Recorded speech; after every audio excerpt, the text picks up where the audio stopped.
SIR पर गरमाई राजनीति। वोटर लिस्ट से हटाए गए 65 लाख लोग। आखिर ये 65 लाख लोग हैं कौन? सुप्रीम कोर्ट ने चुनाव आयोग से पूछा सवाल।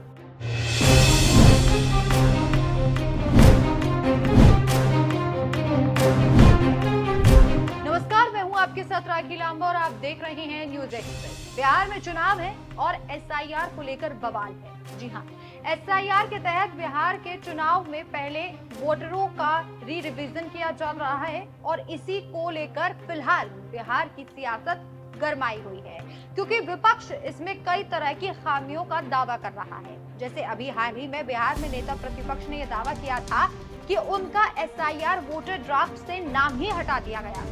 खैर, बिहार विधानसभा चुनाव से पहले कराए गए एसआईआर के पहले ड्राफ्ट में 65 लाख वोटरों का नाम हटा दिए गए हैं। बस इसी को लेकर अब सुप्रीम कोर्ट ने चुनाव आयोग से हिसाब किताब मांग लिया है। जैसे जिन लोगों के नाम हटाए गए, आखिर वो कौन लोग हैं, इसका पूरा विवरण सुप्रीम कोर्ट ने मांग लिया, जिसके बाद इस पर राजनीति और ज्यादा गरमा गई है। तो चलिए अब आपको विस्तार से बताते हैं कि इस मामले में सुप्रीम कोर्ट ने क्या कुछ कहा।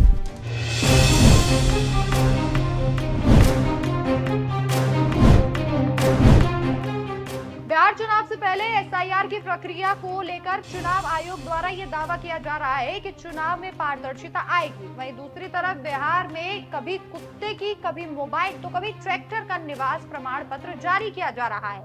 और हद तो तब हो गई जब अमेरिकी राष्ट्रपति डोनाल्ड ट्रंप का निवास प्रमाण पत्र भी जारी कर दिया गया।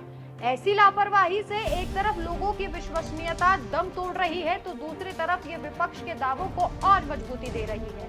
खैर, बिहार में वोटर लिस्ट के रिविजन को लेकर सुप्रीम कोर्ट में एडीआर द्वारा याचिका दायर की गई है, जिसमें कहा गया है बिहार एसआईआर के तहत चुनाव आयोग ने वोटर लिस्ट से हटाए गए नामों को लेकर कोई लिस्ट जारी नहीं की है। इसी मामले में अब कोर्ट ने चुनाव आयोग से जवाब मांगा है कि आखिर जिन 65 लाख लोगों का नाम वोटर लिस्ट से ड्राफ्ट से हटाया गया, वे कौन हैं?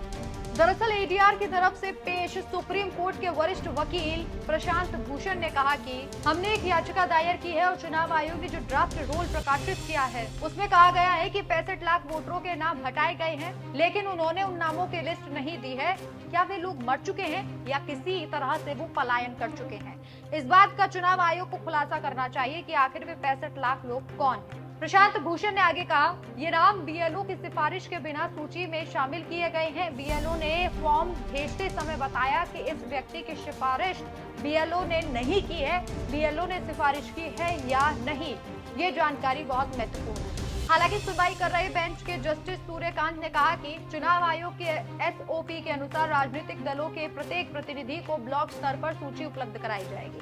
वहीं वरिष्ठ वकील प्रशांत भूषण ने दावा किया है कि ऐसा नहीं किया गया, इसकी जानकारी नहीं दी गई। जबकि चुनाव आयोग की ओर से पेश वकील ने दावा करते हुए कहा है कि हम ये साबित कर सकते हैं कि हमने राजनीतिक दलों के प्रतिनिधियों के साथ सूची साझा की है। वहीं जस्टिस सूर्यकांत ने आयोग को शनिवार तक का समय दिया है और कहा है कि अगर आपने जानकारी दी है तो कृपया उन राजनीतिक दलों की सूची भी दें जिन्हें आपने जानकारी दी है।